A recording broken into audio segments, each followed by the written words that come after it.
सतयुग का समय था। चारों ओर धर्म, सत्य और तपस्या का प्रभाव था। देवता, ऋषि और मनुष्य सभी अपने अपने कर्तव्यों का पालन करते थे। लेकिन जब भी संसार में अधर्म बढ़ता है, तब ईश्वर किसी न किसी रूप में प्रकट होकर धर्म की रक्षा करते हैं। यह कथा है भगवान विष्णु के तीसरे अवतार वराह अवतार की। बहुत समय पहले महर्षि कश्यप और उनकी पत्नी दिति के घर दो पुत्रों का जन्म हुआ। बड़े पुत्र का नाम हिरण्यकश्यप और छोटे का नाम हिरण्याक्ष था। दोनों असाधारण बलशाली थे। बचपन से ही उनमें अपार शक्ति थी। जैसे जैसे वे बड़े हुए, उनका अहंकार भी बढ़ता गया। हिरण्याक्ष विशेष रूप से युद्ध प्रिय था। वह चाहता था कि पूरे ब्रह्मांड में उससे अधिक शक्तिशाली कोई न रहे। हिरण्याक्ष ने हजारों वर्षों तक कठोर तपस्या की। उसकी तपस्या से प्रसन्न होकर सृष्टिकर्ता ब्रह्मा प्रकट हुए। ब्रह्मा जी ने कहा, वत्स, वर मांगो। हिरण्याक्ष बोला, मुझे ऐसा बल दीजिए कि कोई भी मेरा सामना न कर सके। ब्रह्मा जी ने उसे महान शक्ति का वरदान दिया। अब हिरण्याक्ष का अहंकार और बढ़ गया। वरदान प्राप्त करते ही हिरण्याक्ष ने देवताओं पर आक्रमण शुरू कर दिया। देवता उसके भय से छिपने लगे। इंद्र का स्वर्ग भी कांप उठा। जहां भी वह जाता, विनाश मचा देता। लेकिन उसका अहंकार यहीं नहीं रुका।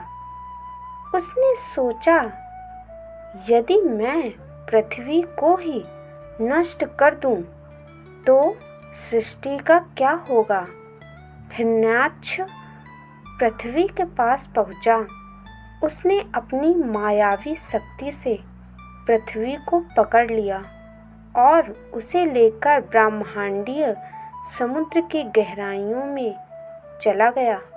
धीरे धीरे पृथ्वी जल में डूब गई। चारों ओर अंधकार फैल गया। ऋषियों के यज्ञ रुक गए। मनुष्यों का जीवन संकट में पड़ गया। देवता अत्यंत चिंतित हो गए। सभी देवता ब्रह्मा जी के पास पहुँचे। उन्होंने कहा, प्रभु, पृथ्वी जल में डूब गई है। यदि शीघ्र कुछ नहीं किया गया तो सृष्टि समाप्त हो जाएगी। ब्रह्मा जी भी चिंतित हो गए। तभी उन्होंने भगवान विष्णु का ध्यान किया। उसी समय ब्रह्मा जी की नासिका से एक छोटा सा सूअर प्रकट हुआ।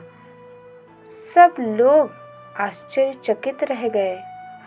कुछ ही क्षणों में वह छोटा सूअर विशाल आकार धारण करने लगा।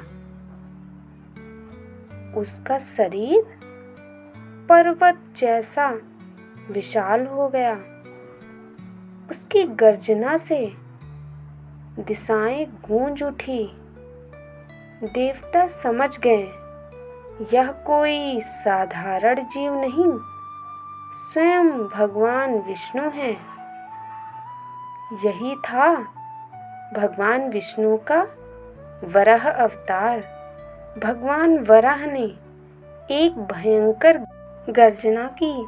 उनकी गर्जना सुनकर देवताओं को मन में आशा जाग उठी। फिर वे सीधे ब्रह्मांडीय समुद्र में कूद पड़े। समुद्र की विशाल लहरें उठने लगीं। जलचर जीव भयभीत हो गए। वराह भगवान पृथ्वी की खोज करते हुए समुद्र की गहराइयों में उतरते चले गए। लंबी खोज के बाद भगवान वराह को पृथ्वी माता दिखाई दी। वे समुद्र की गहराइयों में फंसी हुई थी। भगवान वराह ने अपने शक्तिशाली दांतों पर पृथ्वी को उठाया। जैसे ही पृथ्वी ऊपर उठी, चारों ओर प्रकाश फैलने लगा। लेकिन तभी हिरण्याक्ष वहां पहुंच गया। हिरण्याक्ष गरजते हुए बोला, रुको वराह, मेरी अनुमति के बिना पृथ्वी को कोई नहीं ले जा सकता। भगवान वराह मुस्कुराए। उन्होंने कोई उत्तर नहीं दिया। पहले उन्होंने पृथ्वी माता को सुरक्षित स्थान पर स्थापित किया। फिर हिरण्याक्ष की ओर देखा। अब दोनों के बीच भयंकर युद्ध शुरू हुआ। हिरण्याक्ष ने अपनी गदा उठाकर प्रहार किया, लेकिन भगवान वराह ने सहजता से उसे रोक लिया। समुद्र की लहरें ऊंची उठने लगीं। देवता आकाश से यह अद्भुत युद्ध देखने लगे। कभी गदा युद्ध हुआ, कभी मुक्कों से युद्ध हुआ, कभी दोनों ने पर्वतों के समान शक्तियों का प्रदर्शन किया। हजारों वर्षों तक चलने वाले इस दिव्य युद्ध का वर्णन पुराणों में मिलता है।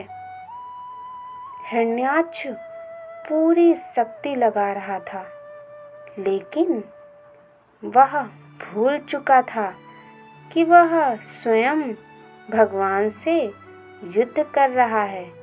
अंततः भगवान वराह ने अपने दिव्य अस्त्र और बल का प्रयोग किया। उन्होंने एक प्रचंड प्रहार किया। हिरण्याक्ष भूमि पर गिर पड़ा। उसका अहंकार चूर चूर हो गया। कुछ ही क्षणों में उसका अंत हो गया। देवताओं ने जय जयकार शुरू कर दी। देवताओं ने पुष्प वर्षा की, गंधर्व गीत गाने लगे। ऋषि मुनियों ने भगवान की स्तुति की। पृथ्वी माता सुरक्षित थी। धर्म की पुनः स्थापना हो चुकी थी। भगवान वराह ने संसार को यह संदेश दिया, जब भी अधर्म बढ़ेगा, ईश्वर धर्म की रक्षा के लिए अवश्य आएंगे। अहंकार चाहे कितना भी बड़ा क्यों न हो, उसका अंत निश्चित है। इस प्रकार भगवान विष्णु के तीसरे अवतार वराह भगवान ने पृथ्वी माता की रक्षा की और असुर हिरण्याक्ष का वध करके संसार को विनाश से बचाया। आज भी यह कथा हमें सिखाती है कि धर्म, सत्य और ईश्वर पर विश्वास रखने वाला कभी पराजित नहीं होता। जय श्री हरि, जय वराह भगवान। यदि आपको यह कथा पसंद आई हो तो वीडियो को लाइक, शेयर और चैनल को सब्सक्राइब करना ना भूलें।